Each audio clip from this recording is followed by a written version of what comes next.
बिस्मिल्लाहिर्रहमानिर्रहीम। अस्सलाम वालेकुम प्यारे बच्चों, आज एक नई वीडियो के साथ हाजिर हुआ हूँ। आज हम पढ़ने जा रहे हैं फर्स्ट ईयर फिजिक्स का चैप्टर नंबर 5 हमने स्टार्ट किया हुआ है।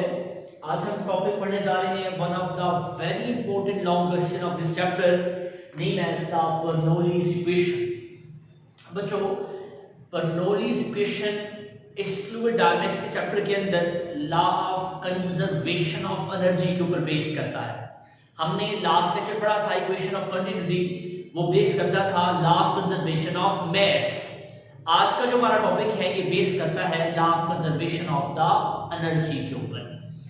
आज इस एक बहुत बड़ी डेरिवेशन है, वो रिलेट करती है, हम देखेंगे इंशाल्लाह आज इस टॉपिक के अंदर प्रेशर का relation with respect to the kinetic energy. सुनिएगा जरा, प्रेशर का relation with respect to the kinetic energy, pressure का relation with respect to the potential energy. उसी अभी हम देखेंगे कि हाइट के वेरी होने से किस तरह से वेलोसिटी, किस तरह से काइनेटिक एनर्जी, किस तरह से पोटेंशियल एनर्जी के अंदर क्या आता है, चेंज आता है। ठीक है, इस होल सिनेरियो को बेटा हम डिस्कस करेंगे आज किसके अंदर बेटा, बर्नौलीज इक्वेशन के अंदर डिस्कस करेंगे। बर्नौलीज इक्वेशन होती क्या है, यहाँ पर मैंने लिखा है बच्चों, याद रखिएगा। For ideal fluid kinetic energy per unit volume, potential energy per unit volume and the pressure remains constant। ठीक है, आइडियल फ्लूइड के अंदर तीन चीजें हैं, एक प्रेशर है, चेंज इन काइनेटिक एनर्जी है और चेंज क्या है, पोटेंशियल एनर्जी है।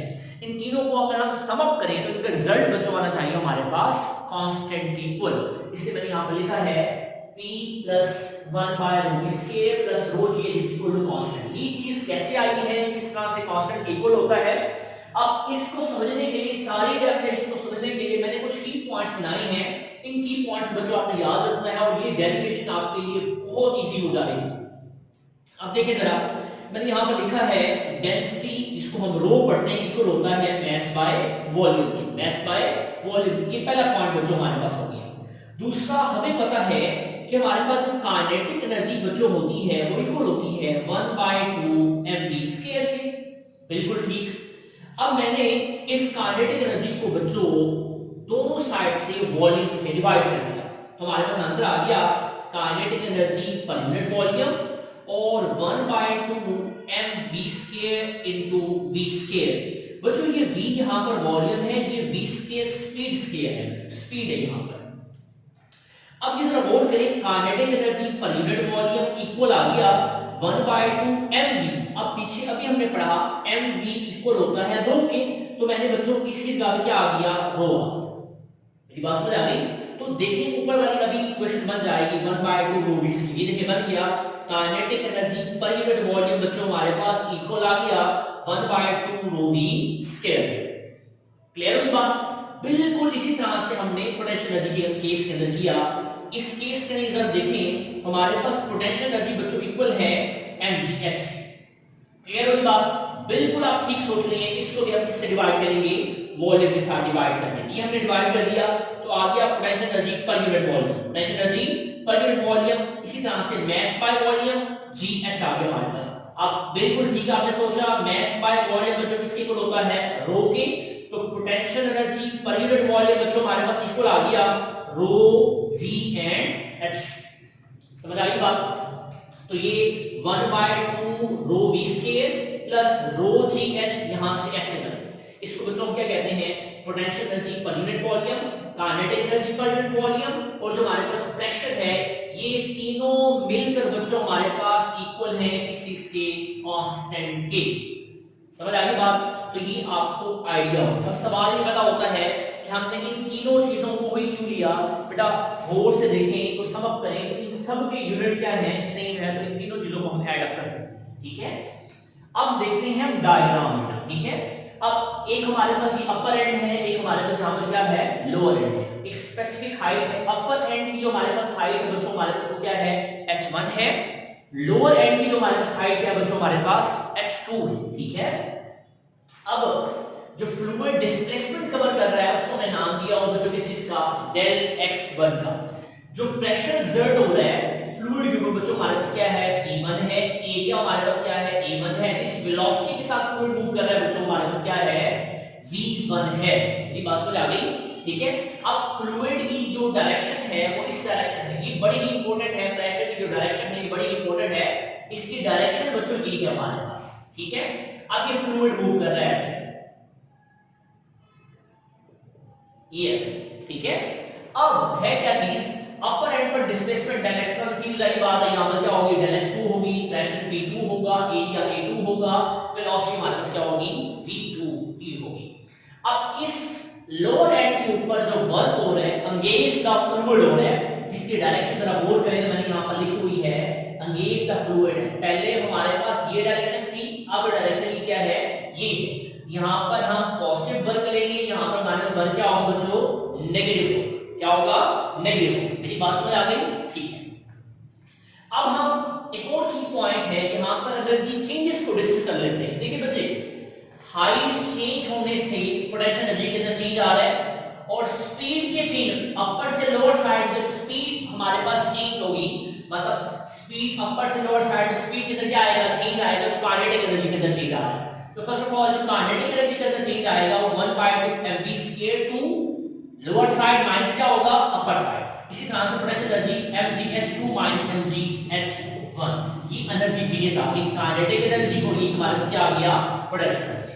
मेरी बात समझ आ गई? तो अब हमने बच्चों फाइंड करना है first of all work at the upper and, इसी तरह से फाइंड करेंगे work at the lower and. शाबाश, ठीक है। देखिए अपर एंड पे हमने क्या फाइंड करने जा रहे हैं, वर्क। हमें पता है एरिया बच्चों a1 है, प्रेशर p1 है, वेलोसिटी हमारे पास क्या है, v1 है। जरा गौर करें क्या है बच्चों, यहां पर हमने डेंसिटी रो, मैंने रो 1 नहीं लिखा या रो 2 नहीं लिखा, मैंने रो लिखा है। इससे मुराद हम आइडियल फ्लूइड की बात करें और यहां पर डेंसिटी हमारे पास क्या रहती है, कांस्टेंट रहती है। अब इसका जो वर्क है ये हमने कैलकुलेट करना है। अब प्यारे बच्चों हमें पता है जो W है बच्चों इक्वल होता है Fx के, the product of force and displacement. तो हमारे पास वर्क इक्वल आ गया F एंड x के।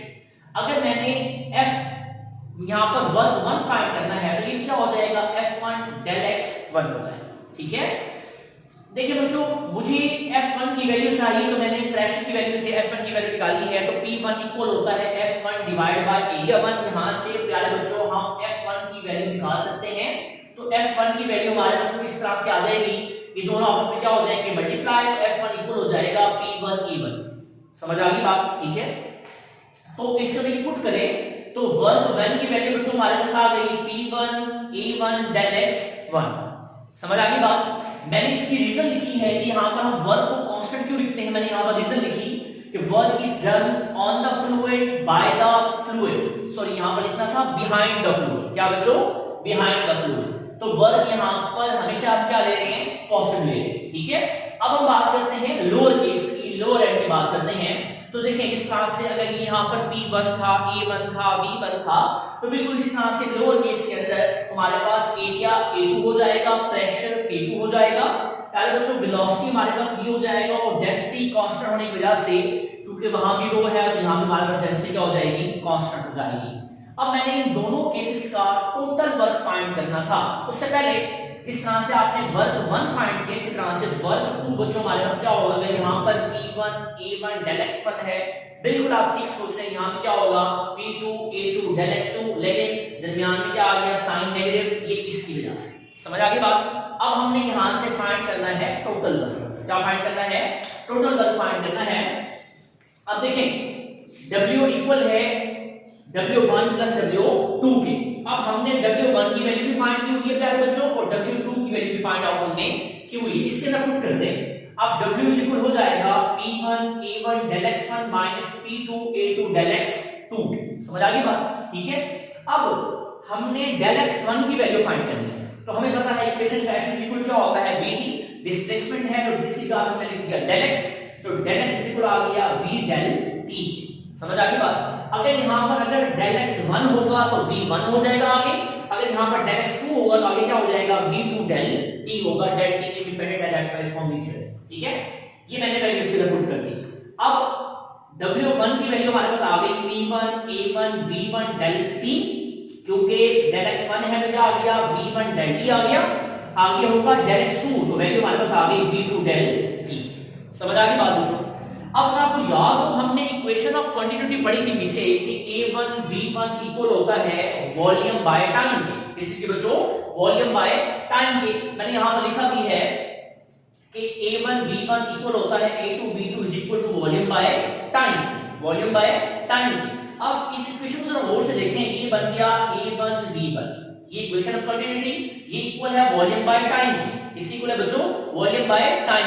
अगर मैं इसको उठा के इस तरह पुट कर दूं तो V बाय T हो जाएगा और T से T क्या हो जाएगी, दोनों साइड पे कैंसिल और बाकी का बचेगा हमारे पास प्यारे बच्चों V बच जाएगा। क्या बच जाएगा? V। मैं इस बात को दोबारा रिपीट कर देता हूं, A1 V1 A2 V2 दोनों इक्वल है बच्चों V बाय T के। अब इन दोनों की जगह पे क्या आ जाएगा V बाय T, इस T से ये डेल T दोनों कैंसिल हो जाएंगे, बाकी हमारे पास क्या बच जाएगा, दोबारा V बच जाएगा। तो अब P1 इस सब जगह क्या लिख सकता हूं, V इज इक्वल हो जाएगा, अब ये वॉल्यूम है प्यारे, क्या है वॉल्यूम, माइनस वैसे का वैसा P2 साइड पे क्या आ गया, वॉल्यूम आ गया। क्या आ गया प्यारे बच्चों, वॉल्यूम। ये अब इसको उधर लेके जाएं, ठीक है, तो हमारे पास बन जाएगा P1 माइनस P2 और साथ में क्या ले लिया मैंने, क्या ले लिया कॉमन, क्या आ गया हमारे पास प्यारे बच्चों, P कॉमन आ गया। अब ये इक्वल है बच्चों किस चीज के, वर्ग। अब बिल्कुल सिंपल सी डेरिवेशन है, अब W इक्वल हो जाएगा P1 माइनस P2। अब ये जो वॉल्यूम है हमें पता है मास बाय डेंसिटी के इक्वल होता है, तो अब हमने ये वर्क फाइंड कर लिया। क्या फाइंड कर लिया प्यारे बच्चों, वर्क फाइंड कर लिया। हमने फाइंड करना है एनर्जी चेंजेस। क्या फाइंड करना है प्यारे बच्चों, एनर्जी चेंजेस फाइंड करनी है। तो हमें पता है वर्क इक्वल होता है change in kinetic energy plus change in the potential energy. अब हमारे पास चेंज इन काइनेटिक एनर्जी भी है, चेंज इन पोटेंशियल एनर्जी भी है और हमारे पास वर्क भी है। तो इस तरह की हम वैल्यू पुट करने जा रहे हैं।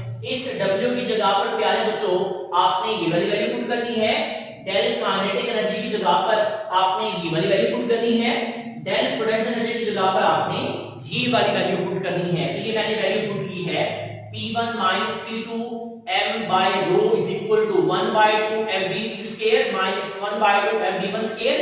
चेंज इन काइनेटिक एनर्जी, साथ में साइन कौन सा है, पॉजिटिव है, तो पॉजिटिव mgh2 माइनस mgh1 हमारे पास आ गया।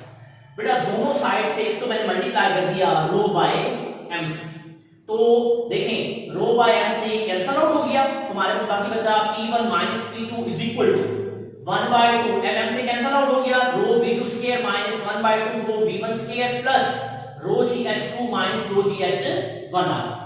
अब जो हमारे पास अपर केस है उसको साइड पे करते हैं, लोअर केस को साइड पे, मतलब 1 वाली वैल्यूज को साइड पे और सेकंड वाली वैल्यूज को साइड पे ले लेंगे। हमारे पास बन जाएगा P1 plus 1 by 2 rho v1 square plus rho gh1 is equal हो जाएगा P2 plus 1 by 2 rho v2 square plus rho gh2। So इससे हम हासिल कर सकते हैं प्यारे बच्चों रिजल्ट एंड निकलता है बिल्कुल वही बात कि P plus 1 by 2 rho v2 square plus rho gh is equal क्या आ जाएगा हमारे पास कांस्टेंट आ जाएगा। दिस इज ऑल अबाउट बच्चों बर्नौलीज इक्वेशन। मैं दोबारा से इसको रिपीट कर देता हूं। फर्स्ट ऑफ ऑल आपने फाइंड करना है the sum of the pressure change in kinetic energy and change in potential must be equal होता है कांस्टेंट के। देन आपके पास चेंज इन एनर्जीज है, आपने फाइंड करना है अपर वर्क का, अपर एंड का वर्क, देन आपने फाइंड करना है लोअर एंड का वर्क, उसके बाद आपने इनको सबको प्लस कर देना है, प्लस करने से आपके पास क्या आ जाएगा, टोटल वर्क आ जाएगा। देन जो वैल्यू आपके पास आएगी वर्क की वैल्यू दी आ गई, चेंज इन काइनेटिक एनर्जी भी है पड़ा, चेंज इन पोटेंशियल एनर्जी भी है पड़ा, और देन सबको ऐड करने से रिजल्ट हमारे पास वही आएगा जो हमने यहां से स्टार्ट किया था कि P + 1 by 2 rho v2 square plus rho gh is equal to क्या होगा हमारे पास कांस्टेंट के। This is how about the बच्चों बर्नौलीज इक्वेशन, जिसको हम क्या कहते हैं, बिल्कुल आप ठीक कह रहे हैं, law of conservation of the energy. Hopefully बेटा आपको ये सारी चीजें समझ आई होगी। इस टॉपिक के हवाले से बच्चों कोई भी क्वेश्चन है तो आपने कमेंट सेक्शन में लाजमी पूछना है। नेक्स्ट आने वाली वीडियो बच्चों का ख्याल रखिएगा। अल्लाह हाफिज़।